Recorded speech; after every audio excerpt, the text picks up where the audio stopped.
আসসালামু আলাইকুম ওয়া রাহমাতুল্লাহি ওয়া বারাকাতুহু। ইন্নাল হামদালিল্লাহ নাহমাদুহু ওয়া নুসাল্লি আলা রাসূলিহিল কারীম। সুপ্রিয় দর্শক, দেশের বাইরে যে যেখান থেকে এই মুহূর্তে আমাদের সাথে যুক্ত হয়েছেন সবাইকে স্বাগত জানাচ্ছি। আমি ওবায়দুল্লাহ আল কাফি। দেখছেন আপনাদের প্রিয় চ্যানেল নেক্সাস টেলিভিশনের নিয়মিত আয়োজন ব্যাকপেন্স বিস্কিটস নিবেদিত ইসলামী জীবন বিধান। সরাসরি সম্প্রচারিত আয়োজন শুরু করছি মহান রব্বুল আলামিনের পবিত্র নামে। বিসমিল্লাহির রহমানির রহিম। যিনি এক এবং অদ্বিতীয় পরিচিতার শানে সুবহানাল্লাহি ওয়া বিহামদিহি আদাদা খালকিহি ওয়া রিদা নাফসিহি ওয়া জিনাতা আরশিহি ওয়া মিদাদা কালিমাতিহি। রাসূল করিম সাল্লাল্লাহু আলাইহি ওয়াসাল্লামের শানে পড়ছি আল্লাহুম্মা সাল্লি ওয়া সাল্লিম আলা আবদিকা ওয়া হাবিবিকা মুহাম্মাদিন ওয়া আলিহি ওয়া সাহবিহি আজমাইন। সুপ্রিয় দর্শক, অন্যান্য দিনের মতো আজ আমরা নির্দিষ্ট একটি বিষয় নিয়ে আলোচনা করব, আর সে বিষয়টি হলো হজে যত পরিভাষা। এই বিষয়টি নিয়ে আলোচনা করার জন্য স্টুডিওতে আমন্ত্রিত হয়েছেন খ্যাতিমান ইসলামিক স্কলার আমাদের বন্ধুবর শেখ তানজিল আহমদ হাফিজাহুল্লাহ। চলুন আমরা শেখের সাথে সালাম বিনিময় করে নিচ্ছি। আসসালামু আলাইকুম রহমতুল্লাহি ওয়া বারাকাতুহু। ওয়ালাইকুম আসসালাম রহমতুল্লাহ বারাকাতুহু। শেখ কেমন আছেন? আলহামদুলিল্লাহ, আপনি কেমন আছেন? আলহামদুলিল্লাহ, অনেক কষ্ট করে আপনি এসেছেন, আমাদেরকে সময় দিচ্ছেন, এজন্য নেক্সাস পরিবারের পক্ষ থেকে আপনাকে অনেক শুকরিয়া জানাচ্ছি। আপনাদেরকে ধন্যবাদ। শুকরিয়া। সুপ্রিয় দর্শক, আপনাদেরকেও প্রীতি ও শুভেচ্ছা জানাচ্ছি যারা এই মুহূর্তে নেক্সাসের পর্দায় চোখ রেখেছেন, ইসলামিক এই আয়োজনটি উপভোগ করছেন, সেই সাথে ইসলামিক জ্ঞান আহরণ করছেন। তো ইতিমধ্যে আমরা জানিয়েছি কোন বিষয় নিয়ে আমরা আলোচনা করব। হজে যতগুলো পরিভাষা ব্যবহৃত হয় আমরা সেই পরিভাষাগুলো সম্পর্কে জানব। এই জমজমাট আয়োজনটি সরাসরি সম্প্রচারিত হচ্ছে। আপনি স্ক্রিনে প্রদর্শিত হচ্ছে একটি নাম্বার, তা ব্যবহারের মাধ্যমে এই চমৎকার আয়োজনের সাথে যুক্ত হয়ে যেতে পারবেন এবং জেনে নিতে পারবেন আপনার অজানা বিষয়গুলো। একই সাথে ফেসবুক এবং ইউটিউবেও সরাসরি সম্প্রচারিত হচ্ছে এই আয়োজন, সেখানে মূল্যবান কমেন্টস করে আমাদের সাথেই থাকবেন। চলুন আমরা জেনে নেই যে কি কি পরিভাষা হজে ব্যবহৃত হয় এবং কোন পরিভাষার আসলে লক্ষ্য কী এবং পরিচয়টা কী। শেখ, যদি বলতেন যে আসলে পরিভাষা কী কী। আলহামদুলিল্লাহ ওয়াসসালাতু ওয়াসসালামু আলা রাসূলিল্লাহ মা বা'দ। ফাউযু বিল্লাহি মিনাশ শাইতানির রাজীম। আল হাজ্জু আশহুরুম মা'লুমাত ফামান ফারাদা ফীহিন্নাল হাজ্জ ফালা রাফাথা ওয়ালা ফুসুকা ওয়ালা জিদালা ফিল হজ্জ ওয়া মা তাফআলু মিন খাইরিন ইয়া'লামুহুল্লাহ ওয়া তাযাওয়াদু ফাইন্না খায়রাজ যাদিত তাকওয়া ওয়াত্তাকুন ইয়া উলিল আলবাব। আলহামদুলিল্লাহ, প্রিয় দর্শক শ্রোতা, আজকের এই চমৎকার আয়োজনে চমৎকার একটি বিষয় আমরা দেখতে পাচ্ছি, হজের যত পরিভাষা। আমাদের সম্মানিত শ্রদ্ধেয় হাজী সাহেবরা যারা বিশ্বের বিভিন্ন প্রান্ত থেকে অঞ্চল থেকে হজে আসেন, হজ্জের অনেকগুলো পরিভাষার সাথে আমরা অনেকেই পরিচিত নই, এজন্য অনেক সমস্যার সৃষ্টি হয়। এক্ষেত্রে আমরা ম্যাক্সিমাম ক্ষেত্রেই দেখা যায় যে অন্যের উপরে নির্ভরশীল হয়ে পড়ি। তো সেক্ষেত্রে আমরা চেষ্টা করব যে হজের সাথে সংশ্লিষ্ট সম্পৃক্ত যে পরিভাষাগুলো কোরআন এবং সুন্নায় এসছে সেগুলো আমরা জানার চেষ্টা করব। আমার তাওফীক ইল্লা বিল্লাহ আলাইহি তাওয়াক্কালতু ওয়া ইলাইহি উনীব। হজ শব্দের মূল অর্থ হলো আল কসদু, ইচ্ছা করা। পরিভাষা হলো হজ্জের আল্লাহ তাআলার যে ফরজ বিধান, ইসলামের পঞ্চম স্তম্ভের অন্যতম একটি স্তম্ভ রুকুন, সেই বিধানকে, সেই রুকুনকে আদায় করার জন্য বাইতুল্লাহ জিয়ারত করা এবং অন্যান্য সমস্ত কর্মকাণ্ডগুলো সম্পাদন করা, আল্লাহকে সন্তুষ্ট করার উদ্দেশ্যে শরীয়তের পন্থায় সম্পাদিত করা। এর সাথে সম্পৃক্ত যে বিষয়গুলো প্রথমেই আসে সেটা হলো ইহরাম। ইহরাম ইহরাম বলতে আমাদের দেশে অনেকেই ইহরামের কাপড় বোঝান। আসলে ইহরাম বলতে ইহরামের কাপড় নয়, একটা হলো ইহরামের কাপড় আর একটা হলো ইহরাম। ইহরাম মানে আলমানু, নিষেধ করা। আপনি যে সমস্ত কাজ আপনার জন্য হালাল ছিল এমন অনেক কাজ এখন থেকে আপনার জন্য হারাম হয়ে গেল, এটার নামই মূলত ইহরাম। ইহরাম হলো একটা নিয়াত, হজ্জের একটা দৃঢ় ইচ্ছা সংকল্প করা, যেটি মূলত প্রত্যেকটা অঞ্চল থেকে আগত ব্যক্তিদের নির্দিষ্ট যে মিকাত আছে, স্থান আছে, সেই স্থানে পৌঁছে ইহরামের নিয়াতটা করতে হয়। আল্লাহুম্মা লাব্বাইকা হাজ্জান অথবা আল্লাহুম্মা লাব্বাইকা হাজ্জান ওয়া উমরাতান, হে আল্লাহ আমি আপনার জন্য হজ উমরা করছি অথবা উমরা অথবা হজ করছি। দ্বিতীয় যে পরিভাষা হজ্জের সাথে সম্পৃক্ত সেটি হলো মিকাত। মিকাত মিকাত হলো নির্দিষ্ট স্থানের নাম। নির্দিষ্ট স্থানকে আমরা মিকাত বলি। আমরা জানি 5টি বা 6টি হাদিসে যেভাবে আসছে। অবশ্য সাহাবা ইকরাম পরবর্তীতে, বিশেষ করে ওমর রাদিয়াল্লাহু তাআলা আনহু, তিনি আরও 2-1টি মিকাত অতিরিক্ত বাড়িয়েছেন। নির্দিষ্ট স্থান, যে স্থানগুলো থেকে একজন হাজী সাহেব ইহরাম শুরু করেন সেগুলোকে বলা হয় মিকাত। যেমন আমাদের এই অঞ্চলের লোকদেরকে, যারা আমরা পূর্বাঞ্চলে বসবাস করি সৌদি আরব থেকে, তাদের মিকাত হলো ইয়ালামলাম। ইয়ালাম একটা পাহাড়ের নাম। শেখ, আমরা মিকাতগুলো সম্পর্কে জানবো, একজন দর্শককে যুক্ত করি। আসসালামু আলাইকুম রহমতুল্লাহ। ওয়ালাইকুম আসসালাম রাহমাতুল্লাহ। হুজুর, আমার দুইটা প্রশ্ন। প্রথম প্রশ্ন, যে কোরবানি যারা দেয়, ওদের যদি কোরবানি দিলে যে গোশটা যে কাটা হয়, গরু যে কাটে, ওই লোক যে নেয়, ওদের কি কি গোশ দেওয়া উত্তম না টাকাটা দেওয়া উত্তম, কোনটা? এই একটা প্রশ্ন। আর দ্বিতীয় প্রশ্ন হচ্ছে যে কোরবানির ঈদের যে রোজা আছে 10টা, ওই রোজাটা কখন থেকে, মানে কয় তারিখ থেকে শুরু হবে? এটা আমার জানা ছিল, গতবার ছিলাম, এইবারও থাকতে চাইতেছি। তো আমি জানতে চাইতেছি যে রোজাটা কয় তারিখ থেকে শুরু হবে, 10টা রোজা না এটা আর কি। এই দুইটা প্রশ্ন। জি, প্রিয় বোন, সাথেই থাকুন, শেখ উত্তর দিবেন ইনশাআল্লাহ তাআলা। আসসালামু আলাইকুম রহমতুল্লাহ। ওয়ালাইকুম আসসালাম। আসসালামু আলাইকুম। ওয়ালাইকুম আসসালাম। আমি মাসুম, কুমিল্লা ধর্মপুর থেকে। স্বাগতম প্রিয় ভাই, প্রশ্নটি করুন। দুটি প্রশ্ন। প্রথম প্রশ্নটি হলো যে প্রথম প্রশ্নটি কোরআন থেকে সূরা আহজাব আয়াত নম্বর 21, অধ্যায় 33। সূরা আহজাব আয়াত নম্বর 21, এতে কোরআন বলতেছে তোমাদের মোহাম্মদ রাসূলুল্লাহ সাল্লাল্লাহু আলাইহি সাল্লাম, অবশ্যই রাসূলুল্লাহ সাল্লাল্লাহু আলাইহি সাল্লামের জীবনে রয়েছে তোমাদের জন্য উত্তম আদর্শ। অবশ্যই রাসূলুল্লাহ সাল্লাল্লাহু আলাইহি সাল্লামের জীবনে রয়েছে তোমাদের জন্য উত্তম আদর্শ। আদর্শ মানে কি, কোরআন কি বলতেছে এই আয়াতটিতে? আর তৃতীয় প্রশ্নটি হলো 4 রাকাত নামাজের দ্বিতীয় বৈঠকে দোয়ায়ে মাসুরা না পারলে কি পড়া যাবে তার পরিবর্তে নামাজে? আসসালামু আলাইকুম। ওয়ালাইকুম আসসালাম। জি প্রিয় ভাই, আমাদের সাথেই থাকুন, শেখ উত্তর দিবেন ইনশাআল্লাহ তাআলা। শেখ বলছিলেন মিকাতের জায়গাগুলো। ইয়ালামলাম আমাদের, আমরা একটু সংক্ষিপ্ত করে, যেহেতু অনেকগুলো প্রশ্ন এসে গেছে। যেমন মদিনাবাসীর জন্য যে মিকাত, সে জুহাইফা, যেটা বর্তমান বীরে আলী নামে পরিচিত। এরকম ইরাকবাসীর জন্য জাতু ইরক, শামবাসীর জন্য করণে মানাজিল, এরকম বিভিন্ন এলাকার জন্য বিভিন্ন মিকাত আছে। মিকাত অর্থ যেখান থেকে হাজী সাহেবগণ হজ্জের ইহরাম বা হজ্জের নিয়াত চূড়ান্তভাবে করে, সেটাকে বলা হয় মিকাত। এরপরে আরেকটি পরিভাষা হলো তওয়াফে কুদুম। তওয়াফে কুদুম, আগমনের তওয়াফ। আপনি পবিত্র মক্কা শরীফে আসলেন, সেই মক্কা নগরীর শ্রদ্ধায়, সম্মানে, বাইতুল্লাহর সম্মানে একটি তওয়াফ করা, 7 চক্কর দিয়ে একটা তওয়াফ করা আগমনের জন্য। এটা সুন্নাহ, এটি ওয়াজিব নয়, এটি হলো সুন্নাহ। এটাকে বলে তওয়াফে কুদুম। তওয়াফে কুদুমের পরে আমাদের সাধারণত যেটি হয়ে থাকে, আমি সেই অনুযায়ী বলছি, অধিকাংশ লোক তামাত্তু হজ করেন। আমাদের পৃথিবীতে বর্তমানে হজ 3 প্রকার, একটা হল ইফরাত, কেরান, তামাত্তু। ইফরাত অর্থ শুধু হজ করা, কেরান অর্থ হজ এবং উমরা করা একই সাথে, মাঝখানে কোনো ধরনের হালাল না হওয়া ছাড়াই। তৃতীয় হলো তামাত্তু। তামাত্তু অর্থ প্রথমে উমরা করা, উমরা করে মাঝখানের দিনগুলোতে হালাল হয়ে নেওয়া, এরপর 8 তারিখ থেকে, যেটাকে বলে ইয়ামুত তারবিয়া, সেদিন থেকে আবার নতুন করে হজ্জের ইহরাম বাঁধা।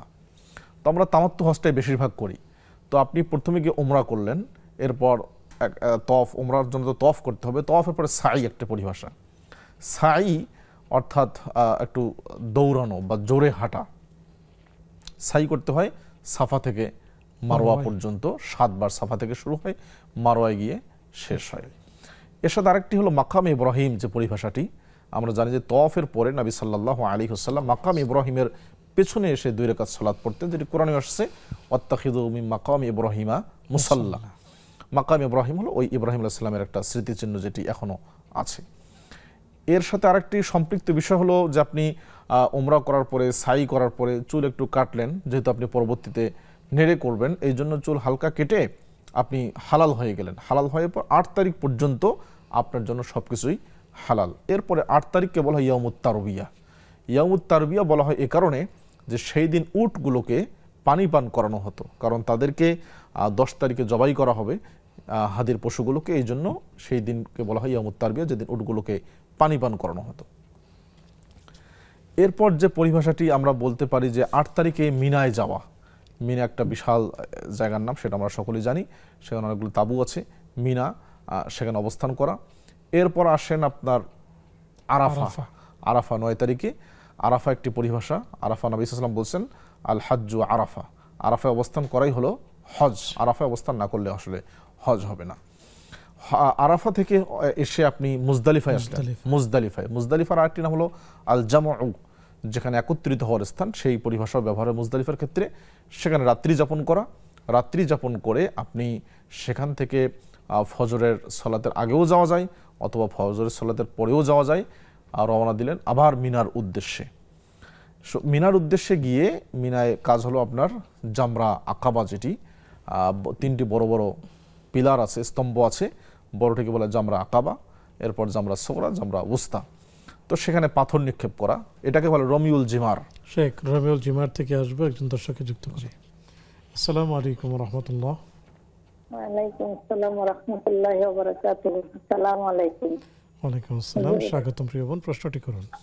জি হুজুর, আমার দুটি প্রশ্ন। আমার প্রথম প্রশ্ন যে হুজুর, কুরআন তেলাওয়াতের সময় মাদের হরফ পড়িলে 1 আলিফ 2 আলিফ 3 আলিফ 4 আলিফ টানিয়া পড়িতে হয় এবং 1 আলিফের পরিমাণ 2 আলিফের 3 আলিফের 4 আলিফের পরিমাণ হুজুর শিখাইছিল আঙ্গুলের মাধ্যমে। এখন তো এটা ভুলে গেছি, আবার যদি একটু সুন্দর করে শেখাতেন। জি জি হুজুর। দ্বিতীয় প্রশ্ন হচ্ছে আমার, আরবি হরফের নুনে এবং মিমে তাসদীদ থাকলে ওয়াজিব গুন্না, এই যে ওয়াজিব গুন্নাটা কতটুকু সময় কিভাবে করব, সময়টুকু আমার পরিমাণটুকু বললে জানতে চাচ্ছি। আর তৃতীয় প্রশ্ন হুজুর, তাসদীদের বামে ইয়া এবং ওয়াওয়ে তাসদীদ থাকলে যে গুন্না করে পড়তে হয়, গুন্নাটার নাম কি? ওয়াও ইয়া। জি, আসসালামু আলাইকুম। ওয়ালাইকুম আসসালাম। আমাদের সাথে থাকুন, শেখ উত্তর দিবেন ইনশাআল্লাহ তাআলা। সুপ্রিয় দর্শক, দেখছেন আপনাদের প্রিয় আয়োজন ব্যাকম্যাচ বিস্কিটস নিবেদিত ইসলামী জীবন বিধান অনুষ্ঠানের এই পর্যায়ে নিচ্ছে ছোট্ট একটি বিজ্ঞাপন বিরতি। ফিরছে একটু পর, আমাদের সাথেই থাকুন।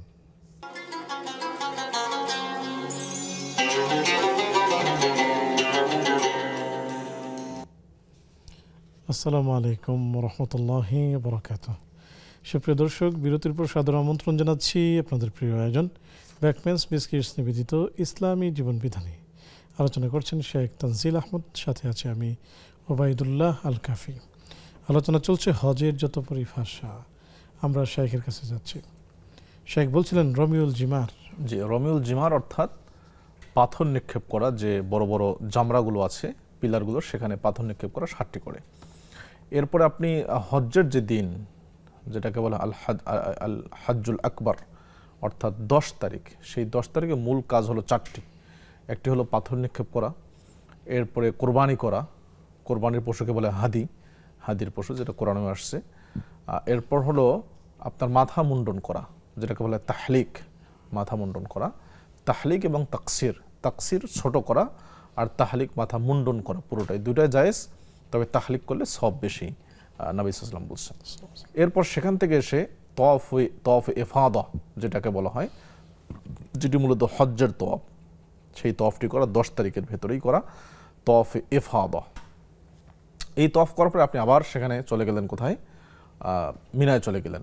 মিনায় আপনি থাকবেন সেখানে আরও অতিরিক্ত 2 দিন বা 3 দিন। ফামান তাআজ্জালা ফি ইয়াওমাইনি ফালা ইসমা আলাইহি ওয়া মান তাআখারা ফালা ইসমা আলাইহি। সেই দিনগুলোকে বলা হয় আইয়ামুত তাশরিক। আইয়ামুত তাশরিকের অর্থ হলো যে এই দিনে সেই যুগের লোকেরা, জাহিলি যুগের লোকেরা কোরবানির গোশত রোদে শুকিয়ে তারা প্রিজার্ভ করত, সংরক্ষণ করত, এই জন্য এই দিনগুলোকে বলা হয় আইয়ামুত তাশরিক। এরপরে আমরা যে পরিভাষাটি বলতে পারি সেটা হলো হাদির জন্তুর ক্ষেত্রে। শেখ, আমরা এই পরিভাষাগুলো শুনবো। জি, আমরা একজন দর্শককে যুক্ত করে নিচ্ছি। আসসালামু আলাইকুম রহমতুল্লাহ। ওয়ালাইকুম সালাম ওয়া রাহমাতুল্লাহ। তুমি ভালো আছেন? আলহামদুলিল্লাহ, আমরা ভালো আছি। নিশ্চয়ই আপনিও ভালো আছেন। হুজুর, আমার 3টি প্রশ্ন আছে। জি আমার নাম ফাতেমা, বরগুনা থেকে। জি। আমি প্রত্যেক বৃহস্পতিবার ও সোমবার রোজা রাখি, বুঝছেন? আমার স্বামী নিষেধ করছে যে আমার অনুমতি ছাড়া রোজা রাখবা না, পাপ হইলে আমার হবে। একটা প্রশ্ন। আর একটা প্রশ্ন আছে হুজুর, এই হিন্দুদের কোনো কিছু দিয়া সাহায্য করলে কি আমার পাপ হবে? আর একটা প্রশ্ন হয়েছে, আমি নামাজ পড়তে গেলে ফরজ নামাজে হুজুর 4 রাকাত তো 2 রাকাতে আপনার সূরা ফাতিহার পর সূরা মিলাইয়ে পড়া লাগে, আর 2 রাকাতে কি শুধু সূরা ফাতিহা, এই ভুলে আবার ফাতিহার সাথে অন্য সূরা মিলে যায়, তাতে কি পাপ হবে না নামাজ হবে না? জি আসসালামু আলাইকুম। জি প্রিয় ভাই আমাদের সাথেই, প্রিয় বোন আমাদের সাথেই থাকুন, শায়েখ উত্তর দিবেন ইনশাআল্লাহ তাআলা। শেখ বলছিলেন কোরবানির জন্তুর ক্ষেত্রে কিছু পরিভাষা। জি, কোরবানির জন্তুর ক্ষেত্রে কোরবানির জন্তুকে অর্থাৎ হজ্জের জন্য নির্ধারিত যে জন্তু সেটাকে বলে হাদি। সেটার আর একটা ইয়ে আছে বা বুদনাও বলা হয়ে থাকে, বুদনা মানেও, যদি বুদনা মানে উট মূলত। এরপর এশার একটি পরিভাষা। এশার হলো হাদির যে জন্তু, সেই জন্তুর কুজ, সেই কুজে একটুখানি ছিদ্র করে দেওয়া, রক্তটা গড়িয়ে যেন আসে। যদি ইমাম আবু হানিফা এটাকে মুসলা বলছেন, কোনো কোনো রেওয়ায়েতে আসছে, কিন্তু অন্যান্য উলামায়ে কেরাম এটাকে সুন্নাহ বলছেন, যেহেতু হাদিস দ্বারা প্রমাণিত। এরপর হলো তাকলিদ অর্থাৎ কেলাদা পরানো। হাদির জন্তু এটা যে একটা কোরবানির জন্য নির্ধারিত হজ্জের, সেজন্য আপনার ওই জন্তুর গলায় কোনো কিছুর মালা পরিয়ে দেওয়া, এটাকে বলা হয় তাকলিদ, এটা ইয়ের সাথে সম্পৃক্ত। এরপর আরেকটি পরিভাষা যেমন ইহসার একটি পরিভাষা।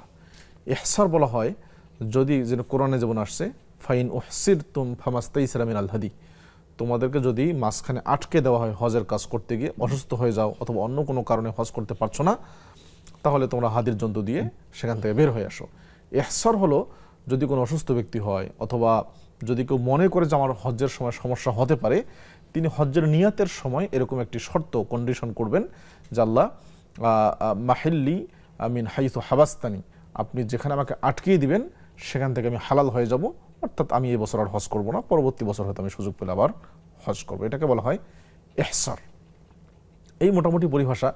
আরেকটি পরিভাষা আছে, যখন আপনি হজের সম্পূর্ণ কার্যক্রম শেষ করলেন, সমাপ্ত করলেন, ওখান থেকে যখন চলে আসবেন, আপনি মক্কা থেকে চলে আসবেন, আরেকটি তওয়াফ করতে হয়, সেই তওয়াফকে বলা হয় তওয়াফুল ওয়াদা, বিদায়ী তওয়াফ।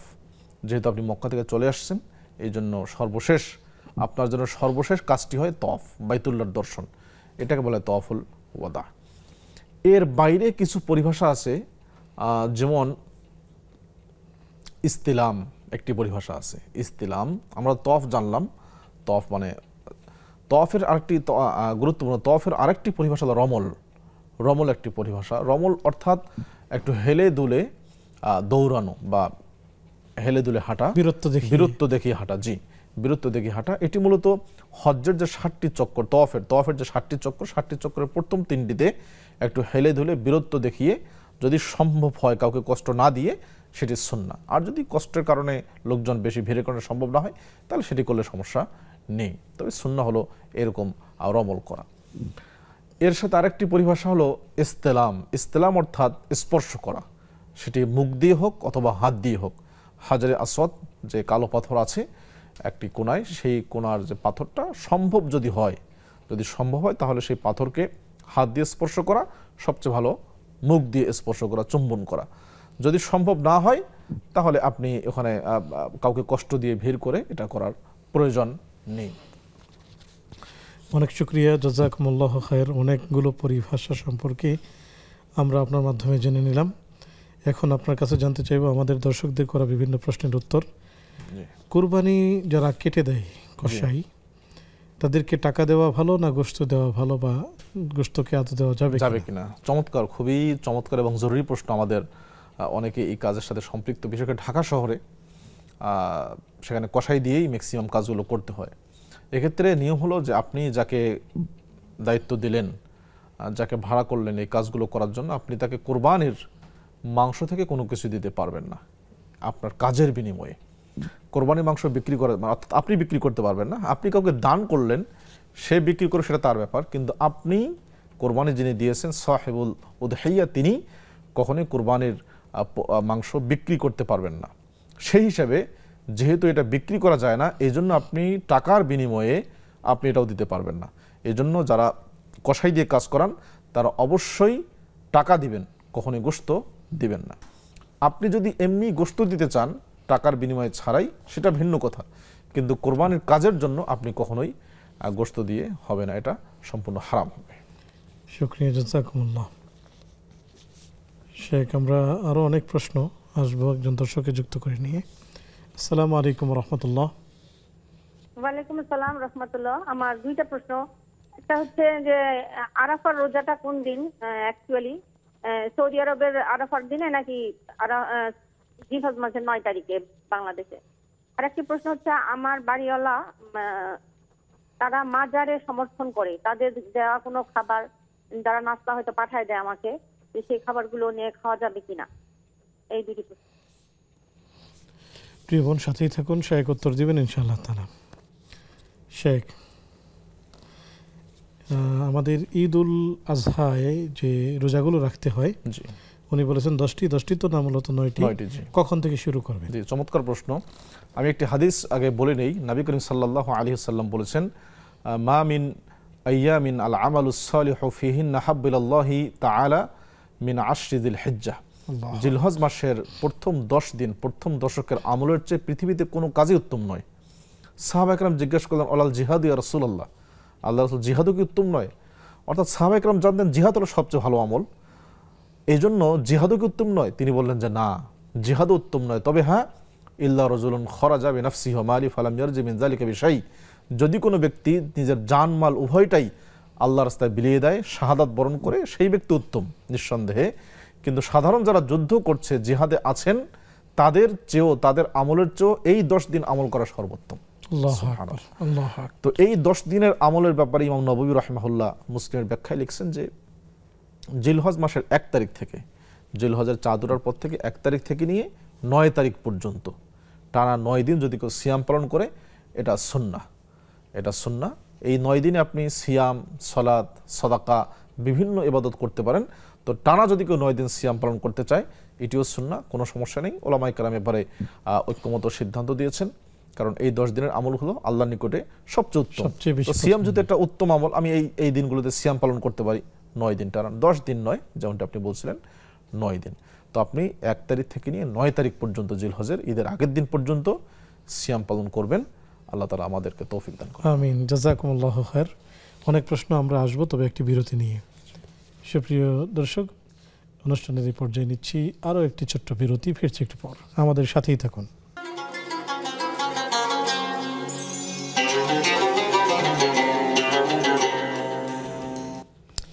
আসসালামু আলাইকুম রহমতুল্লাহি ওয়া বারাকাতুহু। সুপ্রিয় দর্শক, বিরতির পর সাদর আমন্ত্রণ জানাচ্ছি আপনাদের প্রিয় আয়োজন ব্যাকপেন্স বিস্কিটস নিবেদিত ইসলামী জীবন বিধানে। আলোচনা করছেন শেখ তানজিল আহমদ, সাথে আছে আমি ওবায়দুল্লাহ আল কাফি। আলোচনা চলছিল হজের যত পরিভাষা, সেই সাথে আপনাদের অনেকগুলো প্রশ্ন পেয়েছি, সেগুলোর উত্তর জানতে আমরা শেখের কাছে যাচ্ছি। শেখ, সূরাতুল আহজাবে 21 নং আয়াতে আল্লাহ রাব্বুল আলামিন বলেছেন, লাকাদ কানা লাকুম ফি রাসূলিল্লাহি উসওয়াতুন হাসানাহ। এখানে আদর্শ, উসওয়া, এই উসওয়া বলতে কি বুঝিয়েছেন তিনি জানতে চেয়েছেন। হ্যাঁ, খুব চমৎকার একটি আয়াত তিনি নির্বাচিত করেছেন আমাদের আজকের প্রশ্নের জন্য। আল্লাহ তাআলা বলেছেন, যেমনটি আপনি বললেন, লাকাদ কানা লাকুম ফি রাসূলিল্লাহি উসওয়াতুন হাসানাতুন লিমান কানা ইয়ারজুল্লাহ ওয়াল ইয়াউমাল আখির ওয়া যাকারাল্লাহা কাসীরা। আল্লাহু আকবার। যারা আল্লাহকে চায়, পরকালকে চায়, আল্লাহর স্মরণ করে, তাদের জন্য রাসূলের জীবনের মধ্যেই রয়েছে উত্তম আদর্শ। এই আয়াতটি যেমনটি বলছিলেন সূরা আহজাবের একটা আয়াত, 21 নম্বর আয়াত। আহজাবের ঘটনা আমরা সকলেই জানি, এবং এই আয়াতটির প্রেক্ষাপটটা হলো আহজাবের খন্দকের যুদ্ধের চরম সংকটকালীন মুহূর্তে, যখন মুসলিমদের একদিকে কাফেররা 10,000 বাহিনীর শত্রু, সামনে পেছনে বনু কুরাইজা চুক্তি ভঙ্গ করে ফেলেছে, অর্থাৎ মুসলিমদের নারী এবং শিশুগণ অনিরাপদ। ঠিক সেই মুহূর্তে যেমনটা আল্লাহ কোরআনে বলছেন, হুনালিকা ইবতুলিয়াল মুমিনুন ওয়া যুলজিলু জিলজালান শাদীদা, মুমিনরা প্রচণ্ডভাবে সেখানে বিপদে পড়ছিল। এই মুহূর্তে কিছু লোক যারা দুর্বল ইমানের অধিকারী অথবা মুনাফিক, যারা মুনাফিকদের কারণে, মুনাফিকদের উস্কানিতেই কিছু লোক যুদ্ধ থেকে ছুটি চেয়ে নিজের পরিবার বাঁচানোর জন্য অনুমতি চাইতে আসছিল নবী সাল্লাল্লাহু আলাইহি ওয়াসাল্লামের নিকটে।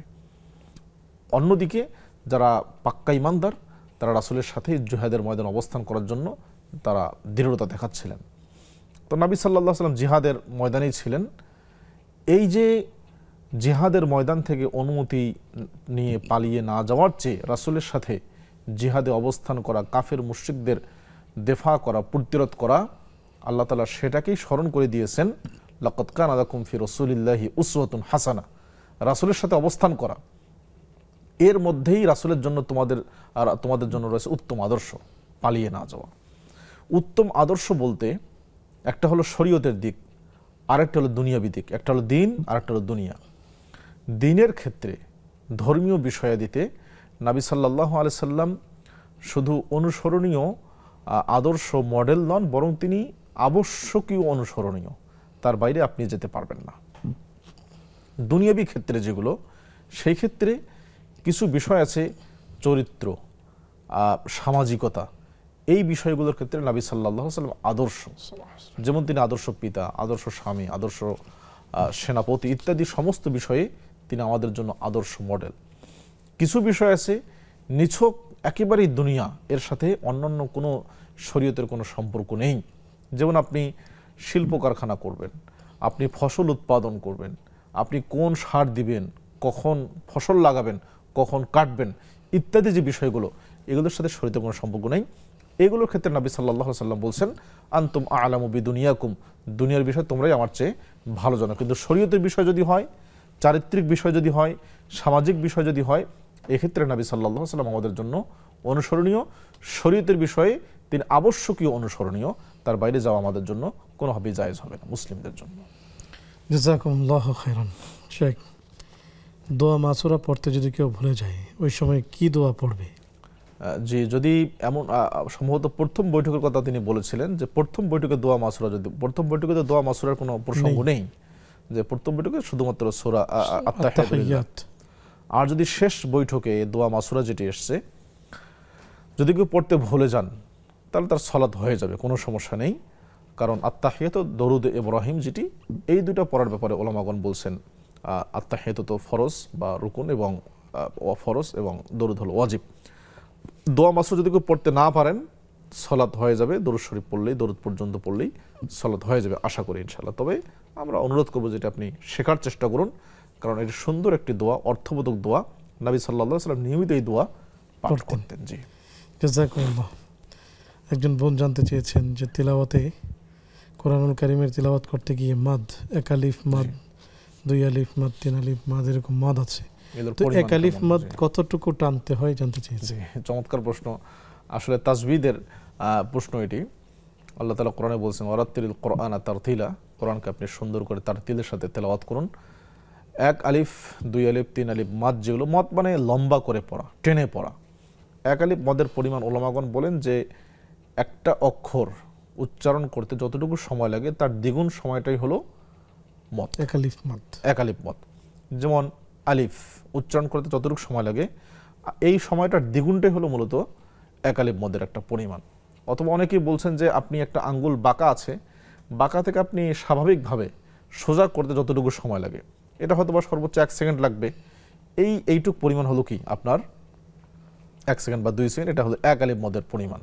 তো এর দুগুণ হলো দুই আলিফ, এর 3 গুণ হলো 3 আলিফ মদের পরিমাণ। এটাই হলো মদের পরিমাণ। আল্লাহু আ'লাম। শুকরিয়া, জাযাকুমুল্লাহ। শেখ, আরবি হরফে তাসদীদ যুক্ত যে ওয়াজিব গুন্না আছে, জি, সেগুলো আসলে কিভাবে করতে হয় জানতে চেয়েছেন। জি, নুন এবং মিম এই দুইটি অক্ষরের উপর যদি তাসদীদ থাকে তাহলে গুন্না করা ওয়াজিব। ওয়াজিব গুন্না যেটাকে আমরা বলি, ওয়াজিব গুন্নার পরিমাণ এক আলিফ পরিমাণ, ওই যে 1 সেকেন্ড বা 2 সেকেন্ড পরিমাণ থেমে থাকা, যেমন ইন্না, আন্না, আম্মা, এভাবে করে এক আলিফ পরিমাণ থেমে থাকা, 1 সেকেন্ড বা 2 সেকেন্ড, এই পরিমাণ থেমে থাকা ওয়াজিব গুন্না। শুকরিয়া। প্রশ্ন আরও অনেক, সাথে আমাদের দর্শকও আছেন, আমরা নিচ্ছি। আসসালামু আলাইকুম রহমতুল্লাহ। ওয়ালাইকুম আসসালাম রাহমাতুল্লাহ। স্বাগতম প্রিয় বোন, প্রশ্নটি করুন। হ্যাঁ, আমার প্রশ্ন হচ্ছে কি, আমার স্বামী, আমার বিয়ে হয়েছে 35 বছর, আমার স্বামী আগেও খারাপ ছিল, আমি 4টি সন্তানের মা, আমি মেয়েও বিয়ে দিচ্ছি, স্বামী আগেও খারাপ কাম করছে, এখনো খারাপ কাজ করেই যাচ্ছে, কিন্তু সে বউর এখন করো হচ্ছে, বউ মানে সম্পূর্ণ তার খেদমত করতে অনিচ্ছুক, তার মনের বাধা আছে, এটা কি ধরনের গুনাহ? তোর নামাজ কালাম রোজা আমি সবই করি, ভালো কাজ সবই করি, কিন্তু আমার এটা মনের উপরে বাধা। হ্যাঁ, জি, জানতে চাওয়ার বিষয়টি কি? বিষয়টি এটা কি ধরনের গুনাহ, কি ধরনের? কারণ স্বামীর কাজ আমার করতে আমি একটু দ্বিধা লাগে, কারণ স্বামীকে আমি এতদিন ধরে মানে বুঝাই, তার পারিনি, সে তার আমি মাঝে মাঝে দেখি খারাপ কাজ করে, কিন্তু সে বউ এখন কি করবি? স্বামী সম্পূর্ণ খেদমত মানে করতে অনেকটা কিছু খেদমত করি, কিছু বাদ দেয়, কারণ সেজদা করা যদি থাকতে স্বামীকে থাকতে আল্লাহ ছাড়া, স্বামী একটা দরকারি জিনিস নারী জাতির জন্য। কিন্তু এই জায়গায় আমার কিছুটা বাধা আছে, আমি সব কাজই ভালো কাজ করি, কিন্তু এই যে আমার একটু ভয় হয়, এই যে আমি সব কিছু শেষ করে আসি, যদি আবার স্বামী একটু অসন্তুষ্ট থাকলে আল্লাহর রহমতে বঞ্চিত থাকা হয়, সেখানে আমার একটু ভয় হয়, তো আমার মনে চায় না, আমার খুব কষ্ট হয়, এই আমার জানার ছিল। প্রিয় বোন, আমাদের সাথেই থাকুন, শায়েখ উত্তর দিবেন ইনশাআল্লাহ তাআলা। শেখ, তাসদীদযুক্ত ওয়াজিব গুনাহ, তাসদীদযুক্ত ওয়াও এবং ইয়া যদি থাকে তাহলে সেটার গুনাহ কিভাবে করতে হয়? যদি ওয়াও এবং ইয়াতে যেমন মিউ ওয়ারাইহি, ইখফা বলে এটাকে। ইখফা অর্থাৎ একটু গোপন করে, মানে ওয়াও অথবা ইয়ার যে উচ্চারণটি, ওয়াও তো ইয়া ঠিক না, আপনার ওয়াও এবং ইয়ার আগে যে নুন আছে, নুন সাকিন আছে, সেই নুন সাকিন আপনি নুনটাকে ঠিকভাবে উচ্চারণ করবেন না, গোপন করে উচ্চারণ করবেন। যেমন আপনি বলছিলেন মিউ ওয়ারাইহিম, তো মিন ওয়ারাইহিম বলা যাবে না, মিউ ওয়ারাইহিম, এখানে নুনটা উচ্চারণ হলো না, ইখফা হলো, এটাকে বলে ইখফা গুনাহ। অর্থাৎ আপনি যে অক্ষরের উপরে সাকিন আছে মিন নুন, সেই নুনটাকে আপনি গোপন করে পড়বেন, এটাকে বলা হয় ইখফা গুনাহ। ইখফা গুনাহ। জাযাকুমুল্লাহ। শেখ, বৃহস্পতিবার এবং সোমবারে রোজা রাখেন, জি, স্বামী নিষেধ করেছেন যে তুমি আমার অনুমতি নিয়ে পরে রাখবে, তো এই অবস্থায় তিনি কি স্বামীর কথা মানবেন না রোজা রাখবেন? জি, চমৎকার প্রশ্ন।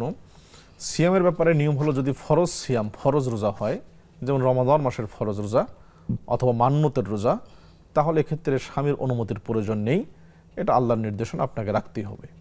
আর যদি নফল সিয়াম হয়, নফল রোজা হয়, যেমন সোমবার, বৃহস্পতিবার, আইয়ামে বিদ, এছাড়া বছরের অন্যান্য দিনে যদি কেউ সিয়াম রাখতে চায়, সেক্ষেত্রে নবী সাল্লাল্লাহু আলাইহি ওয়াসাল্লাম বলছেন অবশ্যই স্বামীর অনুমতি নিয়েই রাখতে হবে। যদি স্বামী অনুমতি না দেয় আপনি রাখবেন না, আর যদি স্বামী অনুমতি দেয় আপনি রাখবেন। এক্ষেত্রে আপনি অবশ্যই সওয়াবের অধিকারী হবেন, কারণ আপনার নিয়াত আছে, আপনি নিয়াত করছেন, দৃঢ় নিয়াতের কারণে আপনি অবশ্যই সওয়াব পাবেন রোজা না রাখলেও, তবে স্বামীর অনুমতি নিয়েই আপনাকে রাখতে হবে। জাযাকুমুল্লাহ। শেখ, হিন্দুদের বা ভিন্ন ধর্মাবলম্বীদের সাহায্য করলে কি পাপ হবে? ভিন্ন ধর্মের লোক যারা হিন্দু বা অন্যান্য যারা আছে, তাদেরকে যদি সাহায্য করা হয় তাদের অসুখ বিসুখ, তাদের দারিদ্রতা দূর করার জন্য, তাহলে অবশ্যই এটি সওয়াবের কাজ, অবশ্যই সওয়াবের কাজ। আর যদি তাদের ধর্মীয় বিষয়ে সাহায্য করা হয়, যেমন পূজা মণ্ডপে আপনি সাহায্য করলেন, তাহলে এটা অবশ্যই গুনাহের কাজ, শিরককে আপনি সাপোর্ট করলেন, সাহায্য করলেন। আর যদি দরিদ্র গরিব লোককে আপনি সাহায্য করেন, হিন্দুদের অথবা যে কোনো ধর্মের, এটা অবশ্যই সওয়াবের কাজ, নিঃসন্দেহে, কোনো সমস্যা নেই। জাযাকুমুল্লাহ। শেখ, শেষ 2 রাকাতে যদি সূরা ফাতিহার সাথে ভুলক্রমে সূরা মেলানো হয়, তাহলে কি সিজদায়ে সাহু দেওয়া লাগবে? জি না, যদি সূরা ফাতিহার সাথে অন্যান্য কোনো সূরা মিলায় কোনো সমস্যা নেই এতে। ফরজ সালাতের নিয়ম হলো যে আপনি শুধু সূরা ফাতিহা পড়বেন শেষ 2 রাকাতে, আর সুন্নত বা নফল সালাতে আপনি শেষ 2 রাকাত হলেও সূরা ফাতিহার সাথে অন্য সূরা মেলাবেন। তো ফরজ সালাতে যদি শেষ 2 রাকাতে সূরা ফাতিহার সাথে অন্য সূরা মেলায় ভুল করবে, যেমনটা আমাদের বোন বলছিলেন, তাহলেও তার কোনো সাহসিতা লাগবে না, কোনো সমস্যা নেই এতে, বাকি না মেলালেও চলবে। শুকরিয়া, জাযাকুমুল্লাহ। আসসালামু আলাইকুম রহমতুল্লাহ। সংযোগটি বিচ্ছিন্ন হয়েছে। সুপ্রিয় দর্শক, দেখছেন আপনাদের প্রিয় আয়োজন ব্যাকম্যান্স বিস্কিটস নিবেদিত ইসলামী জীবন বিধান। আমরা অনুষ্ঠানের এই পর্যায়ে নিচ্ছি আরও একটি ছোট্ট বিজ্ঞাপন বিরতি, ফিরছি একটু পর, আমাদের সাথেই থাকুন।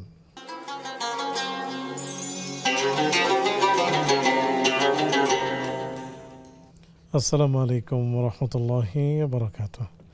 সুপ্রিয় দর্শক, বিরতির পর সাদর আমন্ত্রণ জানাচ্ছি আপনাদের প্রিয় আয়োজন ব্যাকম্যানস বিস্কিটস নিবেদিত ইসলামী জীবন বিধানে। আলোচনা করছেন শেখ তানজিল আহমদ, সাথে আছে আমি ওবায়দুল্লাহ আল কাফি। পেয়েছি আপনাদের বেশ কিছু প্রশ্ন, জানতে চলে যাচ্ছি সরাসরি শেখের কাছে। শেখ, আরাফার রোজা কোন দিন রাখবেন? আরবের সাথে মিলিয়ে রাখবেন না বাংলাদেশের 9 তারিখে রাখবেন? মাশাআল্লাহ, চমৎকার প্রশ্ন। যে বোন প্রশ্ন করেছেন তাকে ধন্যবাদ।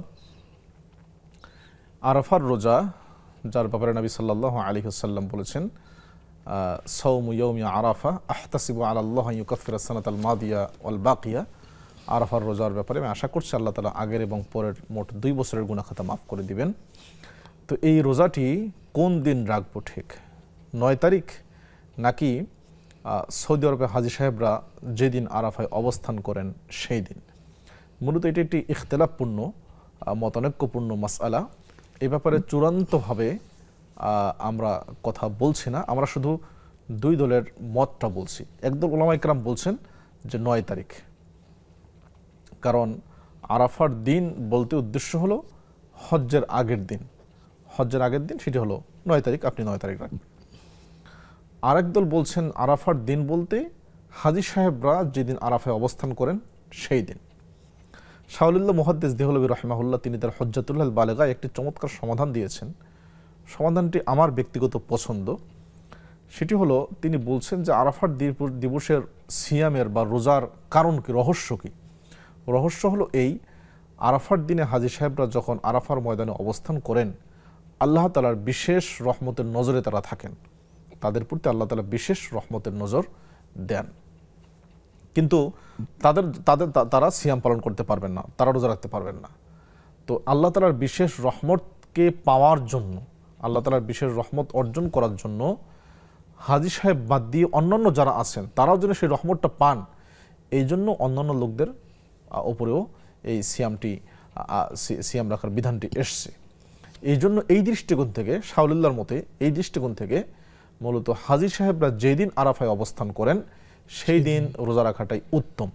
তাহলে আমরা মোটামুটি কাছাকাছি থাকলাম এবং তাদের সাথে আমাদের একটা মিল থাকলো যে আমরা আল্লাহর রহমত প্রাপ্তি হবে। এখন প্রশ্ন আসে যে অনেক দেশে তো সময়ের ব্যবধানটা অনেক, তারা কি করবেন? যদি এমনটি হয়ে থাকে, একটি ওজোর, এটি শরীয়তের একটি ওজোর, বাস্তবিক একটি প্রাকৃতিক ওজোর, আপনি সেক্ষেত্রে 9 তারিখ রাখবেন, কোনো সমস্যা নেই। যেহেতু আমাদের সুযোগ আছে এবং নবী সাল্লাল্লাহু আলাইহি ওয়াসাল্লাম আরাফার দিনের কথা বলেছেন, এটি হলো আরাফার দিন, ইয়াউমু আরাফা, আরাফার দিন। এই জন্য আরাফার দিন হলো হাজী সাহেবরা যেখানে যখন অবস্থান করবেন সেই দিন আমরা সিয়াম পালন করলে আশা করা যায় ইনশাআল্লাহ এই রহমতটি পাবো। আল্লাহ তাআলা আলাম। আর যদি 2 দিন রেখে দেয় তাহলে আরো বেশি ভালো। হ্যাঁ, রাখতে পারেন, কারণ 2 দিন তো আপনি এমনি রাখতে পারবেন। হ্যাঁ, যেহেতু তখন আপনার সিয়ামের সময় আছে, 9 তারিখ পর্যন্ত সিয়াম রাখা যাবে, এটা আরো ভালো। যেহেতু 9 দিনই রোজা রাখা যাচ্ছে, জি জি জি জি 9 দিনে আমরা রেখে দেই, সওয়াব পাচ্ছি, পাশাপাশি দ্বন্দ্বের নিরসন হয়ে যাচ্ছে। জাযাকুমুল্লাহ। শেখ আমাদের হাতে প্রশ্ন আছে, কিন্তু আমাদের সাথে দর্শকও আছেন। আসসালামু আলাইকুম ওয়া রাহমাতুল্লাহ। ওয়ালাইকুম আসসালাম। আমার একটা প্রশ্ন। জি, স্বাগতম প্রিয়। টয়লেটে যে টিস্যু ব্যবহার করে, জি, সেই টয়লেটের টিস্যুটা আমরা কি টয়লেটের মধ্যে ফেলে দেব নাকি কোথায় কোথায় রাখবো? জি জি প্রিয় বোন, আমাদের সাথে থাকুন, শেখ উত্তর দিবেন ইনশাআল্লাহ তাআলা। আমাদের বোনেরা অনেক ক্ষুদ্র ক্ষুদ্র বিষয় জানতে চান। আসলে দিন তো এমনই, দিনের প্রতিটি বিষয় জানতে চাবেন। আমাদের বোনেরা এখন দিন মানছেন, এজন্য আল্লাহ তাআলার শুকরিয়া আদায় করছি, পাশাপাশি বোনদেরও শুকরিয়া আদায় করছি যে বোনেরা দিন মানার ক্ষেত্রে খুবই সজাগ এবং সচেতন হচ্ছেন। আমরা আপনার কাছে জানতে চাইব যে বাড়িওয়ালা মাজারে সমর্থনকারী তিনি যদি কোনো হাদিয়া দেন সেটি কি আমরা খাবো কিনা? হ্যাঁ, চমৎকার প্রশ্ন। মাজারকে সমর্থন যারা করেন তারা অধিকাংশই শিরকে লিপ্ত, স্পষ্ট শিরকে লিপ্ত, যেটা আল্লাহর জমিনের সবচেয়ে বড় গুনাহ। যদি তারা মাজারের সাথে সম্পৃক্ত হন, মাজারকে সমর্থন বলতে মাজারের সাথে সম্পৃক্ত এবং মাজারে গিয়ে সেজদা করেন, বিশ্বাস করেন এগুলো, তাহলে তারা অবশ্যই মুশরিক। জেনে শুনে যদি তারা করেন তারা অবশ্যই মুশরিকের কাতারে পড়ে। এরকম ব্যক্তিদের সাথে সম্পর্ক রাখা মানে আপনি শিরকওয়ালা মুশরিকদের সাথে সম্পর্ক রাখলেন। ইসলামে একটি ওয়ালা এবং বারা সম্পর্ক রাখা এবং সম্পর্ক ছিন্ন করার মূল নীতি আছে। যারা ইসলামপন্থী, তাওহীদপন্থী, সুন্নাহপন্থী, আপনি তাদের সাথে সম্পর্ক রক্ষা করে চলবেন। আর যারা আল্লাহর তাওহীদকে অপমান করে, আল্লাহকে যারা লাঞ্ছিত করে, প্রতিনিয়ত মাজারের সেজদা দেয়, মাজারকে সমর্থন করে, তাদের সাথে সম্পর্ক ছিন্ন করতে হবে। এটাই হলো শরীয়তের নিয়ম, এটাই হলো ইসলামের নিয়ম। আপনি তার সাথে আপনি তাকে দাওয়াত দিবেন, অবশ্যই আপনি তাকে দিনের নসিহত করবেন, তাওহীদের দাওয়াত দেবেন, সেটা তো আলাদা প্রসঙ্গ। কিন্তু আপনি যদি এভাবে হাদিয়া গ্রহণ করেন, দেখা যাবে যে অবশ্যই আপনি তার প্রতি দুর্বল হয়ে যাবেন। আপনার হাদিয়া গ্রহণ না করাটাও দাওয়াতের একটা মাধ্যম। এমন যদি হয় হ্যাঁ যে আমি হাদিয়া গ্রহণ করে তাকে দাওয়াত দেব, তাহলে আপনি নিতে পারেন। আপনি দাওয়াতের জন্য, তাকে নসিহত করার জন্য আপনি সেটা নিতে পারেন, যে আমি এটা নিলে পরে উনি যদি আমার প্রতি একটু সফট কর্নার তার তৈরি হয়, তাহলে আপনি নিয়ে তাকে আপনি দাওয়াত দেবেন। কিন্তু আপনার মূল কাজ হবে তাকে দাওয়াত দেওয়া, এবং পারত যদি আপনি কোনো কাজ না হয় তাহলে আপনি অবশ্যই সম্পর্ক ছিন্ন করতে হবে। এরকম যারা শিরকের সাথে সরাসরি সম্পৃক্ত, তাদের সাথে সম্পর্ক রাখা মুসলিমের জন্য উচিত নয়। জাযাকুমুল্লাহ শেখ, স্বামীর ক্ষেত্রে আপনি শুনেছেন যে স্বামী আগেও খারাপ ছিল, এখনও খারাপ করে যাচ্ছেন, তো সেজন্য করণীয় কি ছোট্ট করে যদি বলতেন সময় একেবারে। আল্লাহ তাআলা পবিত্র কোরআনে বলছেন, ওয়া আশিরুহুন্না বিল মারুফ, তোমরা স্ত্রীদের সাথে ভালো আচরণ করো। নবী সাল্লাল্লাহু আলাইহি ওয়াসাল্লাম বলছেন, খায়রুকুম লিআহলি, তোমাদের মধ্যে সেই ব্যক্তি উত্তম যে তার স্ত্রীর নিকটে উত্তম। ওয়া আনা খায়রুকুম লিআহলি, আমি আমার স্ত্রীর নিকটে উত্তম। আসলে আমাদের অনেক বোনেরা নির্যাতিত, এটি বাস্তব। অনেক ভাইরাও নির্যাতিত, এটিও বাস্তব। এক্ষেত্রে আমরা আমাদের ভাইদেরকে অনুরোধ করব যে দেখুন, আপনার যদি কোনো বোন তার স্বামীর দ্বারা নির্যাতিত হয়, তাহলে আপনাকে কেমন লাগবে? আপনার কন্যাটি, আপনার মেয়েটি যদি তার স্বামীর দ্বারা নির্যাতিত হন, তাহলে আপনাকে কেমন লাগবে? ঠিক তেমনি আপনি যেমনটা ব্যথা অনুভব করেন, আমাদের এই বোনও কিন্তু তার বাবা, তার ভাই একই ব্যথা অনুভব করেন। আল্লাহ তাআলা আমাদেরকে দায়িত্বশীল করেছেন তাদের প্রতি। এই দায়িত্বশীল অর্থাৎ তার প্রতি, যেটাকে আমরা বলি ব্যাটাগিরি দেখানোর জন্য নয়, তাকে সম্পূর্ণ নিরাপত্তা দেয়া, তার ভালো মন্দের খোঁজখবর রাখা, এটার জন্য আল্লাহ তাআলা আমাদেরকে দায়িত্বশীল করেছেন। আমরা অনুরোধ করব, আমরা বারবার অনুরোধ করব যে আপনি এখান থেকে ফিরে আসুন, আপনি আমাদের এই বোনের সাথে ভালো আচরণ করুন, ইনশাআল্লাহ আপনার দুনিয়া এবং আখিরাত উভয়কালেই শান্তিতে থাকতে পারবেন। জাযাকুমুল্লাহ শেখ, টয়লেটের টিস্যু ব্যবহার করার পরে টিস্যুটি কোথায় রাখবেন? সেটা আপনি টয়লেটও ফেলে দিতে পারেন, ফ্লাশ করলেন তাহলে চলে গেল, অথবা আপনি ঝুড়িতে রাখতে পারেন, অন্য কোথাও অন্য কোনো জায়গায় ফেলতে পারেন, এতে কোনো সমস্যা নেই। সতর্ক থাকতে হবে যেন ময়লাগুলো অন্য কারো শরীরে বা আপনার শরীরে কাপড়ে না লাগে। সেটা টয়লেটে ফেললেও কোনো সমস্যা নেই, ঝুড়িতে ফেলে রাখলেও কোনো সমস্যা হবে না ইনশাআল্লাহ। শেখ, অনেক প্রশ্ন আমাদের অনলাইনে এসেছে, আমরা হয়তো সবগুলো নিতে পারছি না, সময়ও আমাদের একেবারে খুব কম।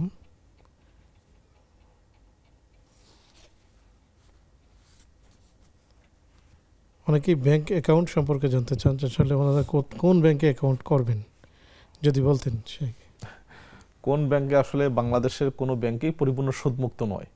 এটা পুঁজিবাদী বিশ্ব ব্যবস্থায় কোনো দেশে এটা সম্ভব হবে না। সব ব্যাংকেই কিছু না কিছু সুদ আছে, সেই ব্যাংক চাইলেও না চাইলেও সুদের সাথে জড়িত থাকতে হয়। কিন্তু আপনাকে তো টাকা জমা রাখতেই হবে। আপনি সর্বোচ্চ চেষ্টা করবেন, যে ব্যাংকগুলো মোটামুটি শরিয়া পরিপালন করার চেষ্টা করে, শরিয়া পালনের চেষ্টা করে যারা, তাদের সাথে আপনি চুক্তিবদ্ধ হওয়া, তাদের ওখানে অ্যাকাউন্ট খোলার চেষ্টা করবেন। আমরা নিশ্চিত দিচ্ছি না যে সবগুলো ব্যাংকেই পরিপূর্ণ, বা ইসলামী ব্যাংক যেগুলো, সেগুলো যে পরিপূর্ণভাবে ইসলামকে ইমপ্লিমেন্ট করে আমরা বলছি না। আপনি চেষ্টা করবেন এবং তাদের সাথে কথা বলবেন যে তারা শরিয়া অ্যাপ্লাই করে কিনা তাদের ইয়েগুলো। শেখ, সুন্দর, জাযাকুমুল্লাহ।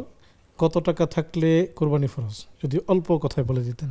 যে আপনার কোরবানি করার মতো টাকা থাকলেই কোরবানি করা আপনার জন্য আবশ্যক। যদি আপনার টাকা না থাকে, আপনি কোরবানি করা আবশ্যক নয়। আপনার কোরবানি করার টাকা থাকলেই কোরবানি করবেন। শুকরিয়া, জাযাকুমুল্লাহ খায়রান। সুপ্রিয় দর্শক, আপনাদেরকে অনেক অনেক শুকরিয়া যারা এতক্ষণ আমাদের সাথে ছিলেন। আগামী পর্ব দেখার আমন্ত্রণ জানিয়ে, সেই সাথে হজের মাহাত্ম্য বুঝে, হাজিদের সাথে সাদৃশ্য রেখে আমলে থাকার উদাত্ত আহ্বান জানিয়ে আজকের মতো বিদায় নিচ্ছি। সে পর্যন্ত ভালো থাকুন, সুস্থ থাকুন। আসসালামু আলাইকুম ওয়া রাহমাতুল্লাহি ওয়া বারাকাতুহু।